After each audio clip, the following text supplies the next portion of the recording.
വിലാപങ്ങൾ എന്ന പുസ്തകത്തിൽ നിന്നുള്ള വായന 1-ാം അധ്യായം. ഒരിക്കൽ ജനനിബിഡമായിരുന്ന നഗരം ഇന്ന് എത്ര ഏകാന്തമായിരിക്കുന്നു. ജനതകളിൽ ഉന്നതയായിരുന്നവൾ ഇന്നിതാ വിധവയെപ്പോലെ ആയിരിക്കുന്നു. നഗരങ്ങളുടെ റാണിയായിരുന്നവൾ ഇന്ന് കപ്പം കൊടുത്തു കഴിയുന്നു. രാത്രി മുഴുവൻ അവൾ കൈപ്പോടെ കരയുന്നു. അവൾ കവിൾത്തടങ്ങളിലൂടെ കണ്ണുനീരൊഴുക്കുന്നു. അവളെ ആശ്വസിപ്പിക്കാൻ അവളുടെ പ്രിയന്മാരിൽ ആരുമില്ല. അവളുടെ സുഹൃത്തുക്കളെല്ലാവരും അവളോട് വഞ്ചന കാണിച്ചു. അവർ അവളുടെ ശത്രുക്കളായി തീർന്നു. നിന്ദനത്തിനും ക്രൂരമായ അടിമത്തത്തിനും അധീനയായി യൂദാ നാടുകടത്തപ്പെട്ടു. വിശ്രമിക്കാൻ ഇടം ലഭിക്കാതെ അവൾ ജനതകളുടെ ഇടയിൽ കഴിഞ്ഞുകൂടുന്നു. അവളെ അനുധാവനം ചെയ്യുന്നവർ ദുരിതങ്ങൾക്കിടയിൽ വെച്ച് അവളെ പിടികൂടി. സിയോനിലേക്കുള്ള വഴികൾ വിലപിക്കുന്നു. നിശ്ചയിക്കപ്പെട്ട ഉത്സവങ്ങൾക്ക് ആരും എത്തുന്നില്ല. അവളുടെ കവാടങ്ങൾ വിജനമായിരിക്കുന്നു. അവളുടെ പുരോഹിതന്മാർ നെടുവീർപ്പിടുന്നു. അവളുടെ തോഴിമാരെ വലിച്ചിടച്ചു കൊണ്ടുപോയി അവൾ കഠിന യാതനയ്ക്കിരയായി. ശത്രുക്കൾ അവളുടെ അധിപന്മാരായി. അവളുടെ വൈരികൾ ഐശ്വര്യം പ്രാപിക്കുന്നു. എന്തെന്നാൽ എണ്ണമില്ലാത്ത തെറ്റുകൾ നിമിത്തം അവളെ കർത്താവ് പീഡിപ്പിച്ചു. ശത്രുക്കൾ അവളുടെ മക്കളെ അടിമകളായി പിടിച്ചുകൊണ്ടുപോയി. സിയോൻ പുത്രിയിൽ നിന്ന് അവളുടെ മഹിമ വിട്ടകന്നു. അവളുടെ പ്രഭുക്കന്മാർ മേച്ചിൽ സ്ഥലം കണ്ടെത്താത്ത മാനുകളെ പോലെയായി. അനുധാവനം ചെയ്യുന്നവരുടെ മുൻപിൽ അവർ ദുർബലരായി പലായനം ചെയ്തു. പീഡനത്തിൻ്റെയും കഷ്ടതയുടെയും കാലത്ത് ജെറുസലേം പണ്ടുമുതലേ തൻ്റേതായിരുന്ന അമൂല്യ വസ്തുക്കളെ അനുസ്മരിക്കുന്നു. അവളുടെ ജനം ശത്രുകരങ്ങളിൽ പതിച്ചു. അവളെ സഹായിക്കാൻ ആരുമുണ്ടായിരുന്നില്ല. അപ്പോൾ ശത്രു അവളുടെ പതനം കണ്ട് പരിഹസിച്ച് രസിച്ചു. ജെറുസലേം കഠിനമായി പാപം ചെയ്തു. അങ്ങനെ അവൾ മലിനയായി. അവളെ ആദരിച്ചിരുന്നവർ അവളുടെ നഗ്നത കണ്ട് അവളെ നിന്ദിക്കുന്നു. അവൾ വിലപിച്ചുകൊണ്ട് മുഖം തിരിക്കുന്നു. അവളുടെ അശുദ്ധി അവളുടെ വസ്ത്രത്തിലുണ്ടായിരുന്നു. തൻ്റെ വിനാശത്തെപ്പറ്റി അവൾ ചിന്തിച്ചില്ല. അതുകൊണ്ട് അവളുടെ വീഴ്ച ഭീകരമാണ്. അവളെ ആശ്വസിപ്പിക്കാൻ ആരുമില്ല. കർത്താവേ, എൻ്റെ പീഡനം അവിടുന്ന് കാണണമേ. എൻ്റെ ശത്രു വിജയിച്ചിരിക്കുന്നു. ശത്രു അവളുടെ അമൂല്യ വസ്തുക്കളിന്മേലെല്ലാം കൈവച്ചിരിക്കുന്നു. അങ്ങയുടെ സഭയിൽ പ്രവേശിക്കരുതെന്ന് അങ്ങ് കൽപ്പിച്ചിരുന്ന ജനതകൾ തൻ്റെ വിശുദ്ധ മന്ദിരം ആക്രമിക്കുന്നത് അവൾ കണ്ടു. അവളുടെ ജനം ആഹാരം ലഭിക്കാതെ നെടുവീർപ്പിടുന്നു. തങ്ങളുടെ ശക്തി കെട്ടുപോകാതിരിക്കാൻ മാത്രമുള്ള ആഹാരത്തിനു വേണ്ടി അവർ തങ്ങളുടെ നിധികൾ വിൽക്കുന്നു. കർത്താവെ, കടാക്ഷിക്കണമേ. ഞാൻ നിന്ദനമേൽക്കുന്നു. കടന്നു പോകുന്നവരെ, നിങ്ങൾക്കിത് നിസ്സാരമാണോ? നോക്കിക്കാണുവൻ, ഞാൻ അനുഭവിക്കുന്ന ദുഃഖത്തിന് തുല്യമായ കർത്താവ് തൻ്റെ ഉഗ്രകോപത്തിൻ്റെ നാളിൽ എൻ്റെ മേൽ വരുത്തിയ ദുഃഖത്തിന് തുല്യമായ ദുഃഖമുണ്ടോ? ഉന്നതത്തിൽ നിന്ന് അവിടുന്ന് അഗ്നി അയച്ചു. എൻ്റെ അസ്ഥികളിലേക്ക് അവിടുന്ന് അത് ചൊരിഞ്ഞു. അവിടുന്ന് എൻ്റെ പാദങ്ങൾക്ക് വല വിരിച്ചു. അവിടുന്ന് എന്നെ നിലം പതിപ്പിച്ചു. അവിടുന്ന് എന്നെ ഉപേക്ഷിച്ചു. ദിവസം മുഴുവനും ഞാൻ ബോധം കെട്ടുകിടന്നു. എൻ്റെ അകൃത്യങ്ങൾ ഒരു നുകമായി കെട്ടി അവിടുത്തെ കരം അവ ഒരുമിച്ച് ചേർത്തു. അവ എൻ്റെ കഴുത്തിൽ വെച്ചു. എൻ്റെ ശക്തി അവിടുന്ന് ചോർത്തിക്കളഞ്ഞു. എനിക്ക് എതിർത്ത് നിൽക്കാനാവാത്തവരുടെ കയ്യിൽ കർത്താവ് എന്നെ ഏൽപ്പിച്ചു കൊടുത്തു. എൻ്റെ മധ്യത്തിലുള്ള എല്ലാ ശക്തന്മാരെയും കർത്താവ് പരിഹസിച്ചു. എൻ്റെ യുവാക്കളെ തകർക്കാൻ അവിടുന്ന് ഒരു സംഘത്തെ വിളിച്ചു വരുത്തി. കർത്താവ് യൂദായുടെ കന്യകയായ പുത്രിയെ മുന്തിരിച്ചക്കിൽ എന്ന പോലെ ചവിട്ടി ഞെരിച്ചു. ഇവ മൂലം ഞാൻ വിലപിക്കുന്നു. എൻ്റെ കണ്ണുകൾ നിറഞ്ഞൊഴുകുന്നു. എനിക്ക് ധൈര്യം പകരാൻ ഒരാശ്വാസകൻ അടുത്തില്ല. ശത്രുക്കൾ ജയിച്ചതിനാൽ എൻ്റെ മക്കൾ അഗതികളായി. സിയോൻ കൈ നീട്ടുന്നു. അവളെ ആശ്വസിപ്പിക്കാൻ ആരുമില്ല. യാക്കോബിൻ്റെ അയൽക്കാർ അവൻ്റെ ശത്രുക്കളായിരിക്കണമെന്ന് കർത്താവ് കൽപ്പിച്ചിരിക്കുന്നു. ജെറുസലേം അവരുടെ ഇടയിൽ മലിനയായിരിക്കുന്നു. കർത്താവിൻ്റെ പ്രവൃത്തി നീതിയുക്തമാണ്. ഞാൻ അങ്ങയുടെ വചനത്തെ ധിക്കരിച്ചു. ജനതകളെ കേൾക്കുവിൻ, എൻ്റെ ദുരിതങ്ങൾ കാണുവിൻ. എൻ്റെ തോഴിമാരും എൻ്റെ യുവാക്കളും നാടുകടത്തപ്പെട്ടു. ഞാൻ എൻ്റെ പ്രിയന്മാരെ വിളിച്ചു, എന്നാൽ അവരെന്നെ വഞ്ചിച്ചു. തളർന്നു പോകാതിരിക്കാൻ ആഹാരം അന്വേഷിച്ച് നടക്കുന്നതിനിടയിൽ എൻ്റെ പുരോഹിതന്മാരും ശ്രേഷ്ഠന്മാരും നഗരത്തിൽ മരിച്ചു വീണു. കർത്താവെ, കാണണമേ, ഞാൻ ദുരിതത്തിലാണ്. എൻ്റെ ആത്മാവ് അസ്വസ്ഥമാണ്. എൻ്റെ ഹൃദയം വിങ്ങുന്നു. എന്തെന്നാൽ ഞാൻ ഏറെ ധിക്കാരം കാണിച്ചു. നഗരവീഥികളിൽ വാൾ വിയോഗ ദുഃഖം വിതയ്ക്കുന്നു. വീടിനകം മരണതുല്യമാണ്. കേൾക്കണമേ, ഞാൻ എത്ര നെടുവീർപ്പെടുന്നു. എന്നെ ആശ്വസിപ്പിക്കാൻ ആരുമില്ല. എൻ്റെ ശത്രുക്കൾ എൻ്റെ കഷ്ടതകളെപ്പറ്റി കേട്ടു. അങ്ങ് ഇത് വരുത്തിയതിനാൽ അവർ ആനന്ദിക്കുന്നു. അവിടുന്ന് പ്രഖ്യാപിച്ച ദിനം വരുത്തണമേ. അവരും എന്നെപ്പോലെ ആകട്ടെ. അവരുടെ ദുഷ്കർമ്മങ്ങൾ അങ്ങയുടെ മുൻപിൽ വരട്ടെ. എൻ്റെ അതിക്രമങ്ങൾ മൂലം എന്നോട് പ്രവർത്തിച്ചതുപോലെ അവരോടും പ്രവർത്തിക്കണമേ. എന്തെന്നാൽ ഞാൻ അത്യധികം നെടുവീർപ്പിട്ടു കരയുന്നു. എൻ്റെ ഹൃദയം തളരുന്നു. 2-ാം അധ്യായം. ഇതാ, കർത്താവ് തൻ്റെ കോപത്തിൽ സിയോൻ പുത്രിയെ മേഘം കൊണ്ട് മൂടിയിരിക്കുന്നു. ഇസ്രായേലിൻ്റെ മഹത്വത്തെ അവിടുന്ന് ആകാശത്തിൽ നിന്ന് ഭൂമിയിലേക്ക് വലിച്ചെറിഞ്ഞു. തൻ്റെ കോപത്തിൻ്റെ ദിനത്തിൽ അവിടുന്ന് തൻ്റെ പാദപീഠത്തെ ഓർമ്മിച്ചില്ല. കർത്താവ് യാക്കോബിൻ്റെ കൂടാരങ്ങളെ നിഷ്കരുണം നശിപ്പിച്ചു. തൻ്റെ ക്രോധത്തിൽ യൂദാപുത്രിയുടെ ശക്തിദുർഗങ്ങളെ അവിടുന്ന് തകർത്തു. രാജ്യത്തെയും ഭരണാധിപന്മാരെയും അവമാനം കൊണ്ട് നിലം പറ്റിച്ചു. തൻ്റെ ഉഗ്രകോപത്തിൽ ഇസ്രായേലിൻ്റെ സർവശക്തിയും അവിടുന്ന് വെട്ടിവീഴ്ത്തി. ശത്രുക്കളുടെ മുൻപിൽ വച്ച് അവിടുന്ന് തൻ്റെ വലത്ത് കൈ അവരിൽ നിന്ന് പിൻവലിച്ചു. സംഹാരാഗ്നി പോലെ അവിടുന്ന് യാക്കോബിനെതിരെ ജ്വലിച്ചു. ശത്രുവിനെ പോലെ അവിടുന്ന് വില്ലു കുലച്ചു. വൈരിയെപ്പോലെ അവിടുത്തെ വലത്ത് കൈയിൽ അമ്പെടുത്തു. സിയോൻ പുത്രിയുടെ കൂടാരത്തിൽ നമ്മുടെ കണ്ണുകൾക്ക് അഭിമാനം പകർന്ന എല്ലാവരെയും അവിടുന്ന് വധിച്ചു. അവിടുന്ന് അഗ്നി പോലെ ക്രോധം ചൊരിഞ്ഞു. കർത്താവ് ശത്രുവിനെ പോലെയായി. അവിടുന്ന് ഇസ്രായേലിനെ നശിപ്പിച്ചു. അതിൻ്റെ കൊട്ടാരങ്ങളെല്ലാം അവിടുന്ന് തകർത്തു. അതിൻ്റെ ശക്തി ദുർഗങ്ങൾ നാശകൂമ്പാരമായി.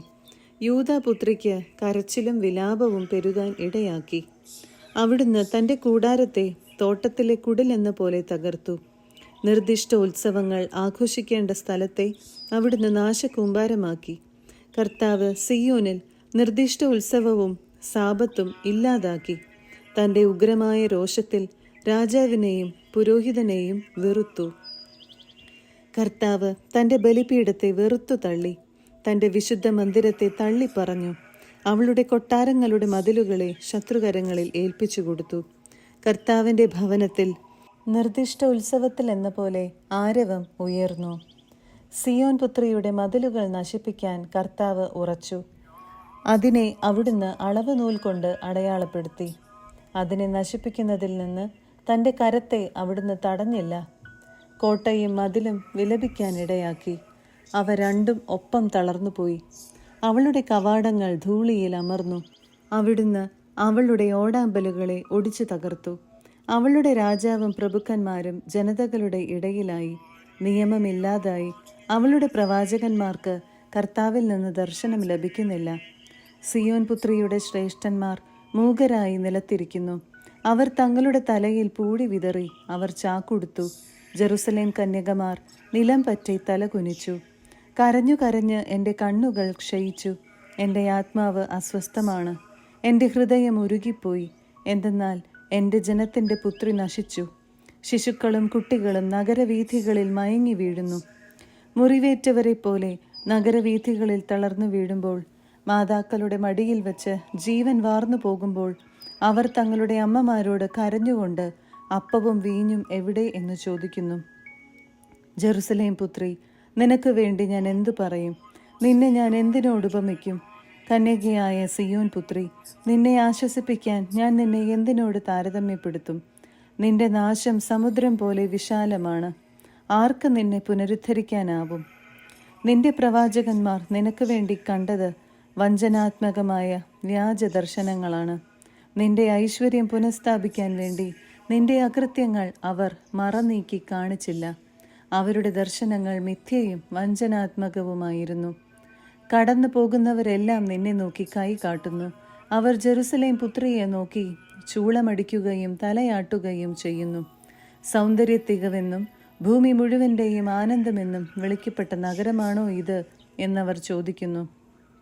നിന്റെ സകല ശത്രുക്കളും നിന്നെ നിന്ദിക്കുന്നു. അവർ ചൂളമടിക്കുകയും പല്ലിറുമുകയും ചെയ്യുന്നു. നമ്മൾ അവളെ തകർത്തു. ഇതാണ് നമ്മൾ ആശിച്ചിരുന്ന ദിവസം. ഇപ്പോൾ അത് വന്നു ചേർന്നു. നാം അത് കാണുന്നു എന്ന് അവർ അട്ടഹസിക്കുന്നു. കർത്താവ് തൻ്റെ നിശ്ചയം നിറവേറ്റി. അവിടുന്ന് തൻ്റെ ഭീഷണി നടപ്പിലാക്കി. പണ്ട് നിർണയിച്ചതുപോലെ നിഷ്കരുണം അവിടുന്ന് നശിപ്പിച്ചു.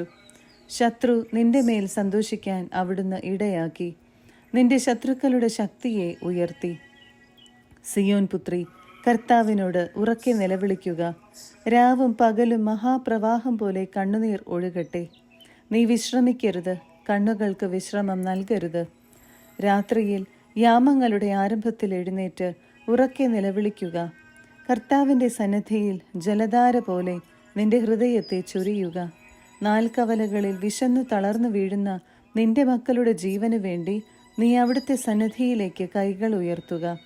കർത്താവെ, നോക്കിക്കാണണമേ. ആരോടാണ് അവിടുന്ന് ഇപ്രകാരം പ്രവർത്തിച്ചത്? സ്ത്രീകൾ തങ്ങളുടെ മക്കളെ, തങ്ങൾ താലോലിച്ചു വളർത്തുന്ന കുഞ്ഞുങ്ങളെ തിന്നണമോ? കർത്താവിൻ്റെ വിശുദ്ധ മന്ദിരത്തിൽ വെച്ച് പുരോഹിതനും പ്രവാചകനും വധിക്കപ്പെടണമോ? യുവാക്കളും വൃദ്ധരും തെരുവീഥികളിലെ പൊടിമണ്ണിൽ വീണു കിടക്കുന്നു. എൻ്റെ കന്യകമാരും എൻ്റെ യുവാക്കളും വാളിനിരയായി വീണു. അങ്ങയുടെ കോപത്തിൻ്റെ ദിനത്തിൽ അവിടുന്ന് അവരെ വധിച്ചു, കരുണ കൂടാതെ കൊന്നു. നിർദ്ദിഷ്ടോത്സവത്തിനെന്ന പോലെ അവിടുന്ന് ഭീകരതകളെ എനിക്ക് ചുറ്റും വിളിച്ചു വരുത്തി. കർത്താവിൻ്റെ കോപത്തിൻ്റെ ദിനത്തിൽ ആരും രക്ഷപ്പെടുകയോ അവശേഷിക്കുകയോ ചെയ്തില്ല. ഞാൻ താലോലിച്ച് വളർത്തിയവരെ എൻ്റെ ശത്രു നിഗ്രഹിച്ചു. 3-ാം അധ്യായം. അവിടുത്തെ ക്രോധത്തിൻ്റെ ദണ്ഡനം അനുഭവിച്ചറിഞ്ഞവനാണ് ഞാൻ. പ്രകാശത്തിലേക്കല്ല, കൂരിരുട്ടിലേക്കാണ് അവിടുന്ന് എന്നെ തള്ളിവിട്ടത്. അവിടുത്തെ കരം ദിവസം മുഴുവൻ വീണ്ടും വീണ്ടും പതിക്കുന്നത് എൻ്റെ മേലാണ്. എൻ്റെ മാംസവും തൊലിയും ജീർണിക്കാൻ അവിടുന്ന് ഇടയാക്കി. എൻ്റെ അസ്ഥികളെ അവിടുന്ന് തകർത്തു. അവിടുന്ന് എന്നെ ആക്രമിക്കുകയും യാതനയും ദുരിതവും കൊണ്ട് എന്നെ പൊതിയുകയും ചെയ്തു. പണ്ടേ മരിച്ചവനെ എന്ന പോലെ എന്നെ അവിടുന്ന് അന്ധകാരത്തിൽ പാർപ്പിച്ചു. രക്ഷപ്പെടാതിരിക്കാൻ അവിടുന്ന് എനിക്ക് ചുറ്റും മതിലുകെട്ടി. ഭാരമുള്ള ചങ്ങലകൾ കൊണ്ട് എന്നെ ബന്ധിച്ചു. ഞാൻ വിളിച്ചപേക്ഷിക്കുന്നെങ്കിലും അവിടുന്ന് എൻ്റെ പ്രാർത്ഥന ചെവിക്കൊള്ളുന്നില്ല. ചെത്തിയെടുത്ത കല്ലുകൊണ്ട് അവിടുന്ന് എൻ്റെ വഴി അടച്ചു. എൻ്റെ പാതകളെ അവിടുന്ന് വളഞ്ഞതാക്കി. അവിടുന്ന് എനിക്ക് പതിയിരിക്കുന്ന കരടിയെപ്പോലെയും ഒളിച്ചിരിക്കുന്ന സിംഹത്തെപ്പോലെയുമാണ്. അവിടുന്ന് എന്നെ വഴി തെറ്റിച്ചു കൊണ്ടുപോയി. ചീന്തിക്കീറി ഏകനായി ഉപേക്ഷിച്ചു. അവിടുന്ന് വില്ലു കുലച്ച് എന്നെ അസ്ത്രത്തിന് ലക്ഷ്യമാക്കി. അവിടുന്ന് ആവനാഴിയിലെ അമ്പ് എൻ്റെ ഹൃദയത്തിലേക്ക് അയച്ചു. ഞാൻ ജനതകൾക്ക് പരിഹാസപാത്രമായി. ദിവസം മുഴുവൻ അവരെന്നെ പരിഹസിച്ചു പാടുന്നു. അവിടുന്ന് എന്നെ കയ്പുകൊണ്ട് നിറച്ചു. അവിടുന്ന് എന്നെ കാഞ്ഞിരം കൊണ്ട് മത്തുപിടിപ്പിച്ചു.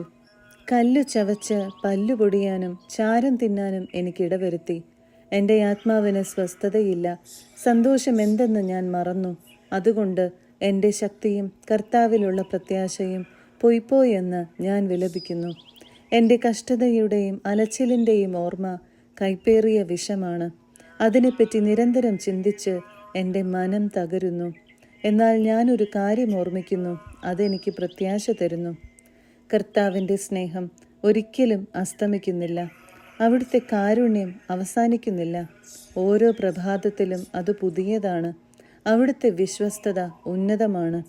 കർത്താവാണ് എൻ്റെ ഓഹരി, അവിടുന്നാണ് എൻ്റെ പ്രത്യാശ എന്ന് ഞാൻ പറയുന്നു. തന്നെ കാത്തിരിക്കുന്നവർക്കും തന്നെ തേടുന്നവർക്കും കർത്താവ് നല്ലവനാണ്. കർത്താവിൻ്റെ രക്ഷയെ ശാന്തമായി കാത്തിരിക്കുന്നത് ഉത്തമം. യൗവനത്തിൽ നുകം വഹിക്കുന്നത് മനുഷ്യന് നല്ലതാണ്. അവിടുന്ന് അത് അവൻ്റെ മേൽ വയ്ക്കുമ്പോൾ അവൻ ഏകനായി മൗനമായിരിക്കട്ടെ. അവൻ മുഖം മണ്ണിൽ പൂഴ്ത്തട്ടെ. ഇനിയും പ്രത്യാശയ്ക്ക് വകയുണ്ട്. അവൻ്റെ കവിൾത്തടം തല്ല് ഏറ്റുവാങ്ങട്ടെ. നിന്ദനം കൊണ്ട് അവൻ നിറയട്ടെ. എന്തെന്നാൽ കർത്താവ് എന്നേക്കുമായി ഉപേക്ഷിക്കുകയില്ല. അവിടുന്ന് വേദനിപ്പിച്ചാലും തൻ്റെ കാരുണ്യാതിരേകത്തിനനുസൃതമായി ദയ കാണിക്കും. അവിടുന്ന് ഒരിക്കലും മനഃപൂർവ്വം മനുഷ്യമക്കളെ പീഡിപ്പിക്കുകയോ ദുഃഖിപ്പിക്കുകയോ ചെയ്യുന്നില്ല. തടവുകാരെ ചവിട്ടി മെതിക്കുന്നതും അത്യുന്നതൻ്റെ സന്നിധിയിൽ മനുഷ്യൻ്റെ അവകാശത്തെ തകിടം മറിക്കുന്നതും മനുഷ്യന് നീതി നിഷേധിക്കുന്നതും കർത്താവ് അംഗീകരിക്കുന്നില്ല. കൽപ്പന കൊണ്ട് മാത്രം കാര്യം നടപ്പിലാക്കാൻ ആർക്കു കഴിയും? കർത്താവിനല്ലാതെ ആർക്ക്? അത്യുന്നതൻ്റെ അധരത്തിൽ നിന്നല്ലേ നന്മയും തിന്മയും വരുന്നത്? മനുഷ്യൻ വെറും മർത്യൻ. ജീവിക്കുന്നിടത്തോളം കാലം തൻ്റെ പാപത്തിന് കിട്ടിയ ശിക്ഷയെപ്പറ്റി എന്തിനു പരാതിപ്പെടുന്നു? നമുക്ക് നമ്മുടെ വഴികൾ സൂക്ഷ്മമായി പരിശോധിക്കുകയും കർത്താവിങ്കിലേക്ക് തിരിയുകയും ചെയ്യാം. നമുക്ക് നമ്മുടെ ഹൃദയവും കരങ്ങളും സ്വർഗസ്ഥനായ ദൈവത്തിങ്കലേക്ക് ഉയർത്താം. ഞങ്ങൾ പാപം ചെയ്തു, ധിക്കാരം കാണിച്ചു, അവിടുന്ന് മാപ്പു നൽകിയില്ല. അവിടുന്ന് കോപം പൂണ്ട് ഞങ്ങളെ പിന്തുടർന്നു, ഞങ്ങളെ നിഷ്കരുണം വധിച്ചു. ഒരു പ്രാർത്ഥനയും കടന്നു ചെല്ലാനാവാത്ത വിധം അവിടുന്ന് മേഘം കൊണ്ട് ആവൃതനായി. ജനതകളുടെ ഇടയിൽ ഞങ്ങളെ അവിടുന്ന് ചപ്പും ചവറുമാക്കി. ഞങ്ങളുടെ ശത്രുക്കൾ ഞങ്ങൾക്കെതിരെ വാ പിളർന്നു. സംഭ്രാന്തിയും കെണിയും ഞങ്ങളുടെ മേൽ പതിച്ചു. വിനാശവും ശൂന്യതയും ഞങ്ങളെ ഗ്രസിച്ചു. എൻ്റെ ജനതയുടെ പുത്രിക്കുണ്ടായ നാശം നിമിത്തം എൻ്റെ കണ്ണുകളിൽ നിന്ന് നീർച്ചാലുകൾ ഒഴുകുന്നു. എൻ്റെ കണ്ണുനീർ അവിരാമം പ്രവഹിക്കും. കർത്താവ് സ്വർഗത്തിൽ നിന്ന് നോക്കിക്കാണുന്നതുവരെ അത് നിലയ്ക്കുകയില്ല. എൻ്റെ നഗരത്തിലെ കന്യകമാരുടെ വിധി എൻ്റെ കണ്ണുകളെ ദുഃഖപൂർണമാക്കുന്നു. അകാരണമായി എൻ്റെ ശത്രുവായവർ എന്നെ പക്ഷി എന്ന പോലെ വേട്ടയാടി. അവരെന്നെ ജീവനോടെ കുഴിയിൽ തള്ളി. അവരെൻ്റെ മേൽ കല്ലുരുട്ടി വെച്ചു. വെള്ളം എന്നെ മൂടി. ഞാൻ നശിച്ചു എന്ന് ഞാൻ പറഞ്ഞു. കുഴിയുടെ അടിയിൽ നിന്ന്, കർത്താവെ, ഞാൻ അങ്ങയുടെ നാമം വിളിച്ചപേക്ഷിച്ചു. സഹായത്തിനായുള്ള എൻ്റെ നിലവിളിക്കെതിരെ അവിടുത്തെ ചെവി അടയ്ക്കരുതേ എന്ന എൻ്റെ യാചന അവിടുന്ന് കേട്ടു. ഞാൻ വിളിച്ചപ്പോൾ അവിടുന്ന് അടുത്തു വന്നു. ഭയപ്പെടേണ്ട എന്ന് അവിടുന്ന് പറഞ്ഞു. കർത്താവെ, അവിടുന്ന് എനിക്ക് വേണ്ടി ന്യായവാദം നടത്തി. അവിടുന്ന് എൻ്റെ ജീവനെ രക്ഷിച്ചു. കർത്താവെ, എനിക്കേറ്റ ദ്രോഹം അവിടുന്ന് കണ്ടു. എനിക്ക് വേണ്ടി നീതി നടത്തണമേ. അവരുടെ പ്രതികാരവും അവർ എനിക്ക് വേണ്ടി വെച്ച കെണികളും അവിടുന്ന് കണ്ടു. കർത്താവെ, അവരുടെ നിന്ദനങ്ങളും ദുരാലോചനകളും അവിടുന്ന് കേട്ടു. എന്നെ ആക്രമിക്കുന്നവരുടെ വാക്കുകളും വിചാരങ്ങളും ദിവസം മുഴുവൻ എനിക്കെതിരായിട്ടാണ്. അവരുടെ ഇരിപ്പും നിൽപ്പും അവിടുന്ന് കാണണമേ. ഞാനാണ് അവരുടെ പരിഹാസഗാനങ്ങളുടെ വിഷയം. കർത്താവെ, അവരുടെ പ്രവൃത്തികൾക്ക് തക്ക പ്രതിഫലം നൽകണമേ. അവരുടെ ഹൃദയത്തെ മരവിപ്പിക്കണമേ. അവിടുത്തെ ശാപം അവരുടെ മേൽ പതിക്കട്ടെ. കർത്താവെ, കോപത്തോടെ അവരെ പിന്തുടർന്ന് അവിടുത്തെ ആകാശത്തിൻ കീഴിൽ നിന്ന് അവരെ നശിപ്പിക്കണമേ. 4-ാം അധ്യായം. സ്വർണം എങ്ങനെ മങ്ങിപ്പോയി, തങ്കത്തിന് എങ്ങനെ മാറ്റം വന്നു. വിശുദ്ധ മന്ദിരത്തിൻ്റെ കല്ലുകൾ വഴിക്കവലയ്ക്കൽ ചിതറിക്കിടക്കുന്നു. സിയോന്റെ അമൂല്യരായ മക്കൾ, തങ്ങളുടെ തൂക്കത്തിനൊപ്പം തങ്കത്തിൻ്റെ വിലയുള്ളവർ, കുശവന്റെ കരവേലയായ മൺപാത്രങ്ങൾ പോലെ ഗണിക്കപ്പെട്ടതെങ്ങനെ. കുറുനരികൾ പോലും കുഞ്ഞുങ്ങളെ മുലയൂട്ടുന്നു. എന്നാൽ എൻ്റെ ജനത്തിൻ്റെ പുത്രി മരുഭൂമിയിലെ ഒട്ടകപ്പക്ഷിയെപ്പോലെ ക്രൂരമായി. മുല കുടിക്കുന്ന കുഞ്ഞിൻ്റെ നാവ് ദാഹം കൊണ്ട് വരണ്ട് അണ്ണാക്കിൽ ഒട്ടിയിരിക്കുന്നു. കുട്ടികൾ ഭക്ഷണം ഇരക്കുന്നു, പക്ഷേ ആരും നൽകുന്നില്ല. സ്വാദിഷ്ട ഭോജനം ആസ്വദിച്ചിരുന്നവർ തെരുവുകളിൽ പട്ടിണി കൊണ്ട് നശിക്കുന്നു. പട്ടുവസ്ത്രം ധരിച്ചു വളർന്നവർ ചാരക്കൂമ്പാരത്തിന്മേൽ കിടക്കുന്നു. എൻ്റെ ജനത്തിൻ്റെ പുത്രിക്ക് ലഭിച്ച ശിക്ഷ ഒരു നിമിഷം കൊണ്ട് ആരും കൈവയ്ക്കാതെ തന്നെ നശിപ്പിക്കപ്പെട്ട സോതോമിൻ്റേതിനേക്കാൾ വലുതാണ്. അവളുടെ പ്രഭുക്കന്മാർ മഞ്ഞിനേക്കാൾ നിർമ്മലരും പാലിനേക്കാൾ വെണ്മയുള്ളവരും ആയിരുന്നു. അവരുടെ ശരീരം പവിഴത്തേക്കാൾ തുടുത്തതും അവരുടെ ആകാരഭംഗി ഇന്ദ്രനീലത്തിന് തുല്യവുമായിരുന്നു. ഇപ്പോൾ അവരുടെ മുഖം കരിക്കട്ടയേക്കാൾ കറുത്തിരിക്കുന്നു. തെരുവീഥികളിൽ അവരെ തിരിച്ചറിയാൻ കഴിയുന്നില്ല. അവരുടെ തൊലി എല്ലിനോട് ഒട്ടിയിരിക്കുന്നു. അത് ഉണങ്ങിയ വിറകുപോലെ ആയിരിക്കുന്നു. വാളേറ്റു മരിച്ചവർ വിശപ്പ് കൊണ്ട് മരിക്കുന്നവരെക്കാൾ ഭാഗ്യവാന്മാരാണ്. അവർ വയലിലെ ഫലങ്ങൾ ലഭിക്കാതെ വിശന്നു തളർന്നു നശിച്ചു. കരുണാമയിയായ സ്ത്രീകളുടെ കൈകൾ സ്വന്തം മക്കളെ വേവിച്ചു. എൻ്റെ ജനത്തിൻ്റെ പുത്രിയുടെ വിനാശത്തിൻ്റെ നാളുകളിൽ അവർ അവരുടെ ഭക്ഷണമായി തീർന്നു. കർത്താവ് തൻ്റെ ക്രോധം അഴിച്ചുവിട്ടു. അവിടുന്ന് ജ്വലിക്കുന്ന കോപം വർഷിച്ചു. സിയോനിൽ അവിടുന്ന് ഒരു അഗ്നി ജ്വലിപ്പിച്ചു. അതിൻ്റെ അടിസ്ഥാനങ്ങളെ അത് ദഹിപ്പിച്ചു. ശത്രുവിനോ വൈരിക്കോ ജെറുസലേമിൻ്റെ കവാടങ്ങൾ കടക്കാനാവുമെന്ന് ഭൂമിയിലെ രാജാക്കന്മാരോ ഭൂവാസികളോ വിശ്വസിച്ചിരുന്നില്ല. അവരുടെ മധ്യേ നീതിമാന്മാരുടെ രക്തം ചൊരിഞ്ഞ അവളുടെ പ്രവാചകന്മാരുടെ പാപങ്ങളും പുരോഹിതന്മാരുടെ തിന്മകളും നിമിത്തമാണ് ഇത് സംഭവിച്ചത്. അവർ തെരുവീഥികളിലൂടെ അന്ധരായി അലഞ്ഞു നടക്കുന്നു. രക്തപങ്കിലമായ അവരുടെ വസ്ത്രം ആരും സ്പർശിക്കുകയില്ല. അശുദ്ധരെ അകന്നു മാറുവിൻ, അകന്നു പോകുവിൻ, തുടരുത് എന്നിങ്ങനെ ആളുകൾ അവരോട് വിളിച്ചു പറയുന്നു. അതുകൊണ്ട് അവർ നാടു കടത്തപ്പെട്ട് അലയുന്നവരായി. അവർ നമ്മോടുകൂടി ഇനി താമസിക്കരുത് എന്ന് ജനതകൾ പറയുന്നു. കർത്താവ് തന്നെ അവരെ ചിതറിച്ചു. അവിടുത്തേക്ക് ഇനി അവരെക്കുറിച്ച് കരുതലില്ല. പുരോഹിതന്മാർക്ക് ബഹുമാനവും ശ്രേഷ്ഠന്മാർക്ക് പരിഗണനയും ലഭിച്ചില്ല. സഹായത്തിനു വേണ്ടി വൃഥാ കാത്തിരുന്ന ഞങ്ങളുടെ കണ്ണുകൾ മങ്ങി. രക്ഷിക്കാൻ കഴിയാത്ത ഒരു ജനതയ്ക്ക് വേണ്ടിയാണ് ഞങ്ങൾ നോക്കിയിരുന്നത്. തെരുവീഥികളിലൂടെ ഞങ്ങൾക്ക് നടക്കാനാവാത്ത വിധം ആളുകൾ ഞങ്ങളെ പിന്തുടർന്നു. ഞങ്ങളുടെ അവസാനം അടുത്തു. ഞങ്ങളുടെ ദിവസങ്ങൾ എണ്ണപ്പെട്ടു. ഞങ്ങളുടെ അവസാനം വന്നുകഴിഞ്ഞു. ഞങ്ങളെ അനുധാവനം ചെയ്തിരുന്നവർ ആകാശത്തിലെ കഴുകന്മാരെക്കാൾ വേഗമുള്ളവരായിരുന്നു. അവർ ഞങ്ങളെ പിന്തുടർന്ന് മലകളിലൂടെ ഓടിച്ചു. ഞങ്ങളെ പിടിക്കുവാൻ അവർ മരുഭൂമിയിൽ പതിയിരുന്നു. ഞങ്ങളുടെ ജീവശ്വാസം കർത്താവിൻ്റെ അഭിഷിക്തൻ അവരുടെ കുഴിയിൽ പതിച്ചു. അവൻ്റെ തണലിൽ ഞങ്ങൾ ജനതകളുടെ ഇടയിൽ വസിക്കും എന്ന് അവനെപ്പറ്റിയാണ് ഞങ്ങൾ പറഞ്ഞിരുന്നത്. ഊസ് ദേശത്ത് പാർക്കുന്ന ഏദോം പുത്രി, സന്തോഷിച്ച് ആഹ്ലാദിച്ചു കൊള്ളുക. എന്നാൽ നിന്റെ കയ്യിലും ഈ പാനപാത്രം എത്തും. നീ കുടിച്ച് മത്തുപിടിച്ച് അനാവൃതയാകും. സിയോൻ പുത്രി, നിന്റെ പാപത്തിൻ്റെ ശിക്ഷ പൂർത്തിയായി. നിന്റെ പ്രവാസം തുടരാൻ ഇനി അവിടുന്ന് അനുവദിക്കുകയില്ല. എന്നാൽ ഏദോം പുത്രി, നിന്റെ അകൃത്യങ്ങൾക്ക് അവിടുന്ന് നിന്നെ ശിക്ഷിക്കും. അവിടുന്ന് നിന്റെ പാപങ്ങൾ വെളിപ്പെടുത്തും. 5-ാം അധ്യായം. കർത്താവെ, ഞങ്ങൾക്ക് സംഭവിച്ചതെന്തെന്ന് ഓർക്കണമേ. ഞങ്ങൾക്ക് നേരിട്ട അപമാനം അവിടുന്ന് കാണണമേ. ഞങ്ങളുടെ അവകാശം അന്യർക്ക്, ഞങ്ങളുടെ വീടുകൾ വിദേശികൾക്ക് നൽകപ്പെട്ടു. ഞങ്ങൾ അനാഥരും അഗതികളുമായി. ഞങ്ങളുടെ അമ്മമാർ വിധവകളെ പോലെയായി. കുടിനീരും വിറകും ഞങ്ങൾക്ക് വിലയ്ക്ക് വാങ്ങേണ്ടി വരുന്നു. കഴുത്തിൽ നുകവുമായി ഞങ്ങൾക്ക് കഠിന അധ്വാനം ചെയ്യേണ്ടി വരുന്നു. ഞങ്ങൾ ക്ഷീണിച്ചു തളർന്നു. ഞങ്ങൾക്ക് വിശ്രമമില്ല. ആവശ്യത്തിന് ആഹാരം ലഭിക്കാൻ ഞങ്ങൾക്ക് ഈജിപ്തിൻ്റെയും അസീറിയായുടെയും നേരെ കൈനീട്ടേണ്ടി വന്നു. ഞങ്ങളുടെ പിതാക്കന്മാർ പാപം ചെയ്തു, അവർ മരിക്കുകയും ചെയ്തു. ഞങ്ങൾ അവരുടെ അകൃത്യങ്ങൾ വഹിക്കുന്നു. അടിമകൾ ഞങ്ങളെ ഭരിക്കുന്നു. അവരുടെ കയ്യിൽ നിന്ന് ഞങ്ങളെ മോചിപ്പിക്കാൻ ആരുമില്ല. മരുഭൂമിയിലെ വാൾ നിമിത്തം പ്രാണൻ പണയം വെച്ചാണ് ഞങ്ങൾ അപ്പം നേടുന്നത്. ക്ഷാമത്തിൻ്റെ പൊള്ളുന്ന ചൂടുകൊണ്ട് ഞങ്ങളുടെ തൊലി ചൂള പോലെ തപിക്കുന്നു. സിയോനിൽ സ്ത്രീകളും യൂദാ നഗരങ്ങളിൽ കന്യകമാരും അപമാനിതരായി. പ്രഭുക്കന്മാരെ അവർ തൂക്കിക്കൊന്നു. ശ്രേഷ്ഠന്മാരോട് ഒട്ടും ബഹുമാനം കാണിച്ചില്ല.